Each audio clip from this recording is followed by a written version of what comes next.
Welcome. I'm Dr. Liza Long. In this presentation for English 211, we will learn more about psychological criticism as an approach to literary text. Psychological criticism is actually an umbrella term that encompasses a variety of theoretical frameworks from the field of psychology, but all of these have the mind, or the psyche, at the center of their target. As a quick aside, I think it's important to define what psychological criticism is not. When we do this type of criticism, we are not exploring how the text impacts your personal mental health or intersects with your own behavioral and emotional experiences. This is subjective reader response, a critical approach we learned earlier in the course. What we mean by mind could be the author's mind, or it could be the character's mind, or it could be both. This means that with psychological criticism, we may explore author intent in a way that we really have not in other theories we've studied beyond biographical criticism. However, in many psychological approaches, especially Freud, the author's stated intent would not matter because the text is a revelation of the author's unconscious thoughts and repressed desires. We don't have to limit ourselves to the author's mind, though. We can use the same type of exploration to look at the characters. In this type of criticism, at its most basic level, we're just applying psychological theories to the literary text. Essentially, we are asking of the characters, why did you do that? As with new historicism, cultural studies, and other approaches we've studied, psychological criticism tends to be interdisciplinary. Psychologists and sociologists may draw on literary texts to illuminate something about the mind. The most common type of psychological approach is Freud's psychoanalytic theory. And as I noted in the textbook, I'm not really the biggest fan of Freud. When I do this type of criticism, my preference is often for Carl Jung, a student of Freud's who introduced the idea of archetypes. But really, you can use any theory that you've learned about. I think the student example I've given you applies Elizabeth Kubler-Ross's 5 Stages of Grief to Raymond Carver's short story, A Small Good Thing. The idea with psychological criticism is that literature can be a useful tool to help us explore and understand the human psyche. With this type of criticism, we will focus on the author's or the character's motivations, desires, both expressed and repressed, conflicts, and childhood experiences as a way to illuminate the text. For better or worse, Sigmund Freud was one of the most influential thinkers of the early 20th century. He is the founder of the field of psychoanalysis, the first clinical method for diagnosing and treating mental illness. Freud's experiences as a physician who focused on mental illness led him to develop his Oedipus complex theory to explain how repressed desires and unfulfilled wishes can lead to neurosis. His 1899 book, Traumdeutung, or Interpretation of Dreams, was abridged as On Dreams in 1901 and introduced this theory. Freud's theories have often been applied to Shakespeare's play Hamlet, where the title character avenges his father's death at the hands of his uncle and mother. Some key concepts include repression, the Oedipus complex, and the id, ego, and superego, which are the 3 parts of the psyche. To understand the Oedipus complex, you need a basic knowledge of the famous play Oedipus Rex by the Greek poet Sophocles. In this play, Oedipus, a powerful and wise king of Corinth, discovers that he has married his mother and killed his father. Freud saw the play as an archetypal exhibit of repressed sexual desires. These theories about repressed childhood sexual desires are at the heart of psychoanalysis. Freud asserts that instinctive sexual impulses play a large role in both mental illness and in the creative process. I personally just have a high level of discomfort with Freud's theories. They're not something that resonates with me, but they have been popular approaches to literary text. In your readings this week, you have a passage from a lecture Sigmund Freud gave on the Oedipus complex in 1920, which is the most watered-down version of his theory I could find, and 2 examples of scholarship applying Freud's theories. The first is Dr. Ernest Jones's 1910 analysis of Hamlet using the Oedipus complex, and the second is James Marino's 2017 examination of how the character of Ophelia undercuts the application of this theory to Hamlet. Everyone always wants to understand Hamlet's motives. Why does Hamlet act the way he does? And Ernest Jones is the first one who argues that Freud's Oedipus complex is a great explanation for Hamlet's behavior. As you can imagine, if you've read Hamlet, there's so much written about Freud in Hamlet. If you Google Freud and Hamlet, you'll find tens of thousands of results. Marino's basic argument is that no one ever looks at Ophelia, and that when we do, her characterization undercuts the Oedipus complex approach to the play. I've linked to all 3 articles if you want to read them in their entirety. Reading the Ernest Jones article reminded me that modern scholars tend to get to their points much more quickly. You might take a look at this article just to see what literary criticism looks like in its early form. He has to engage with literally every person who's ever written about Hamlet, which is why you'll see so many ellipses. I think these three excerpts give you a good overview for what psychoanalytic criticism looks like. As you can see from these three examples, psychoanalytic theory predates new criticism as a critical method and is roughly contemporary with Marxist approaches. Most scholarship that references this theory now is more in line with Marino's critical approach, as psychoanalytic theory has been dismissed as a scientific approach to the mind by many modern psychologists. As you can see from this slide, we are not limited by Freud's psychoanalytic theories when we do psychological criticism. You could also look at Freud student Carl Jung's archetypes and his theory of the collective unconscious. Or you could consider B.F. Skinner's behaviorism as an approach to character motivations in text. Jacques Lacan is a psychologist by training, but is often mentioned hand in hand with theorists like Derrida and Michel Foucault in his more deconstructive approach to the subject. Lacan develops a sophisticated construct of the real, the imaginary, and the symbolic to explain how minds function. If you've taken an introductory psychology class, you are probably already familiar with Erik Erikson, Lawrence Kohlberg, and Abraham Maslow. I've seen interesting student essays using each of these theoretical approaches. With Erikson, you would look at the character's psychosocial development over the lifespan. For Kohlberg, you could examine how people develop moral reasoning. One student applied this theory to Ishiguro's novel Clara and the Sun to explore how Clara, the artificial friend, developed her own moral intelligence. Maslow could also be used to explore character motivation and development. I mentioned already that the student example for this section applies Elizabeth Kubler-Ross's 5 stages of grief as a framework for understanding loss. More current psychological approaches have used the pioneering work of Mamie Phipps Clark and Kenneth Bancroft Clark's work on internalized racism, or Daryl Wing Su and David Su's application of indigenous spiritual frameworks to mental health. One of the examples for practice uses a newer example of a psychological theory that you can apply to a text.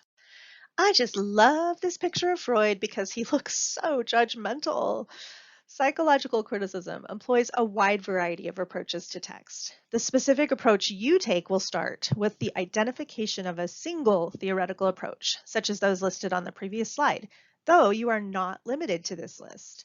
In psychological criticism, as with new historicism, you'll need to cite at least one outside source, which you will use to define the critical method you're using.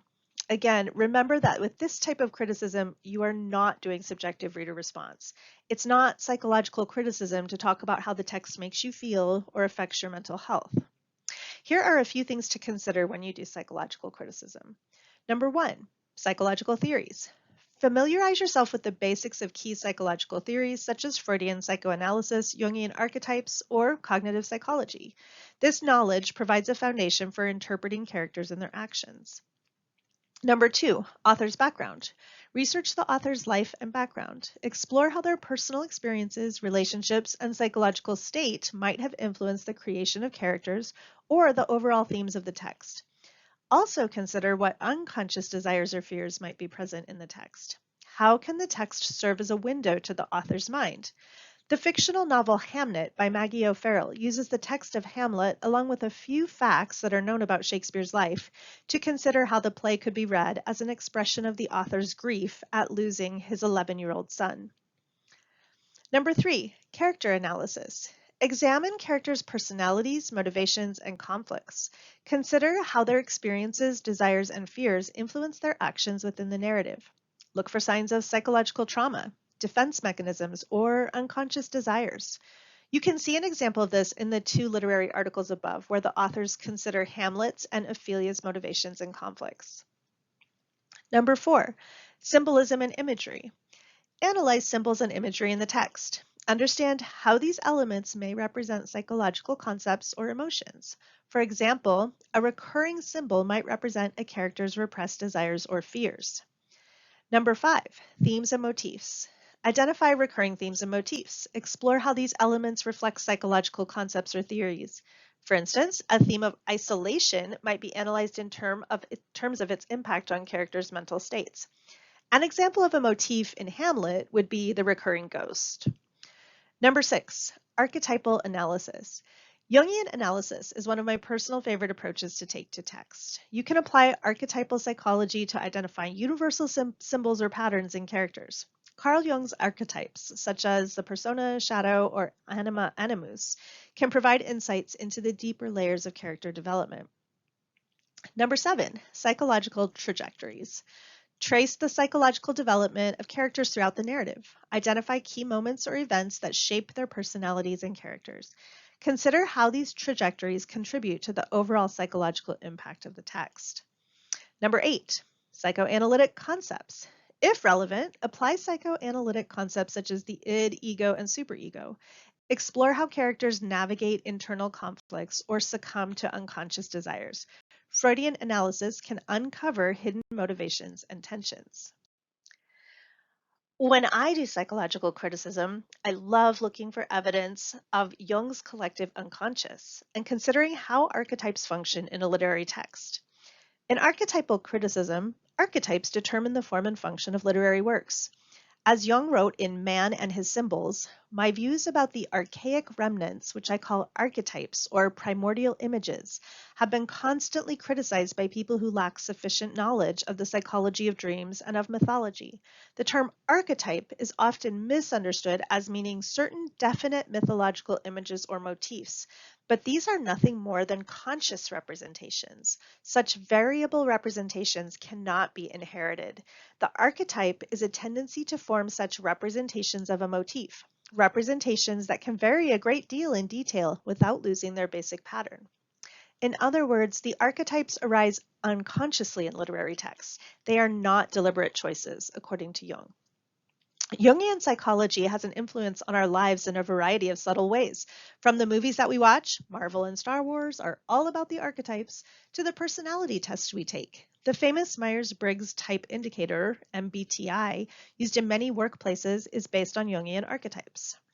In Jung's theories, the persona, shadow, and anima animus take the place of Freud's id, ego, and superego to create the self, our unified psyche. The persona is how we present ourselves to the world. The shadow represents our unconscious mind and its desires. The anima or animus is the opposite gender image in the psyche, our true self. In other words, if I identify as a cisgender woman, my animus, the male image of myself, is my true self. I've listed some of the more common archetypes here. I find them to be particularly useful when I teach mythology. According to Jung, we are not born with a mind that is a blank slate. Instead, these archetypes are present in the collective unconscious of every human. In addition to the persona, the shadow, and the anima animus, Jung also writes about the father, who represents the provider, protector, and wisdom, and the mother, who represents love, compassion, and caring. Other archetypes include the child, the hero, think of Joseph Campbell's Hero's Journey monomyth, the sage, the maiden, and the trickster.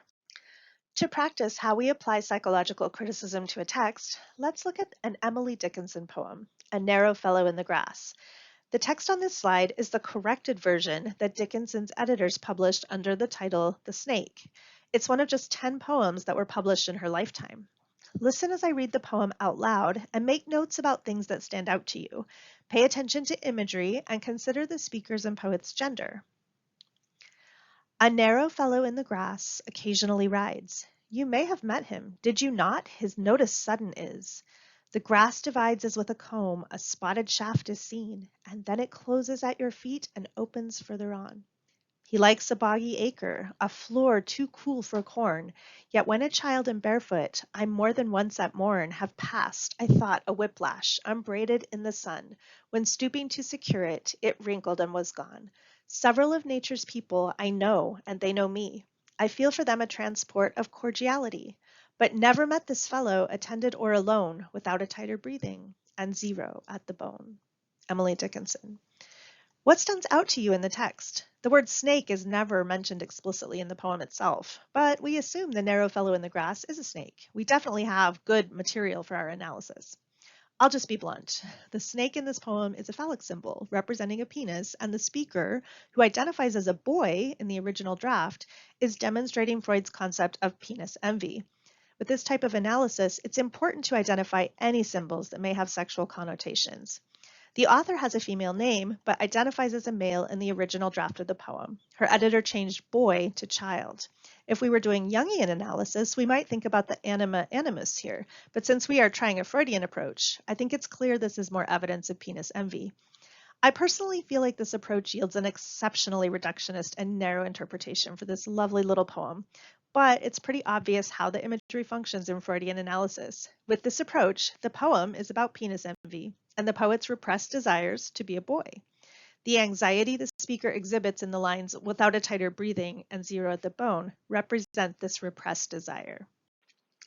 Here's a list of terms that are used in Freudian criticism. For other types of psychological criticism, you'll want to familiarize yourself with the theory you're using and apply the terminology from that theory.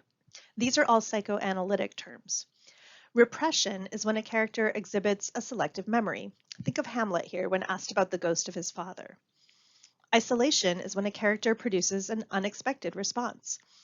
With sublimation, we ask whether an author or character is channeling repressed desires into something creative. Displacement is when we're shifting our emotion from the actual target to something else. Denial is refusal to accept reality.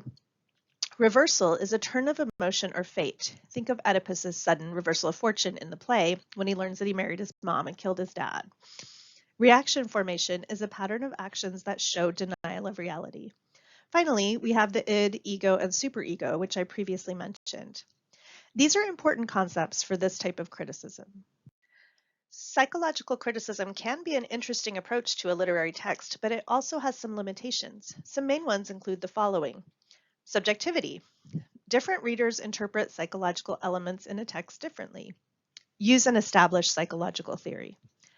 Authorial intent. Inferring an author's psychological state or intentions based on their work can be speculative, but it's okay to look at authorial intent with this type of criticism. Overemphasis on individual psychology. Psychological criticism may focus heavily on individual psychology and neglect broader social, cultural, or historical contexts that also influence literature. Stereotyping characters. Applying psychological theories to characters may lead to oversimplified or stereotypical portrayals. Characters might be reduced to representing specific psychological concepts. Neglect of formal elements. Psychological criticism may sometimes neglect formal elements of a text such as structure, style, and language in favor of exploring psychological aspects. Inconsistency in psychoanalytic theories. Different psychoanalytic theories exist, and scholars may apply competing frameworks, leading to inconsistent interpretations. For example, Freud versus Jung. Exclusion of reader response. The reader's own psychology and experiences contribute to the meaning derived from the text. This is subjective reader response. Neglect of positive aspects. Psychological criticism may sometimes focus too much on negative or pathological aspects of characters. Despite these limitations, psychological criticism can still be an interesting approach to literary text. For our theoretical response this week, you will choose to work with one of the 3 texts in practicing psychological criticism. Each text also comes with a predetermined psychological approach. You can practice Freud if you want to, but you can also look at Jung or apply a psychological theory that you may not be familiar with. Remember to cite a method source, our textbook, or a general source like Psychology Today, if you are doing the Freudian or Jungian approach. For the 3rd text, I've provided you with the method source. Sometimes students will ask when they apply this approach, did the author really mean that? For example, did Emily Dickinson really mean to tell us she wished she were a boy? If we're doing a Freudian or Jungian analysis, the answer to this question doesn't really matter because the text is evidence of repressed desires or an unconscious mind.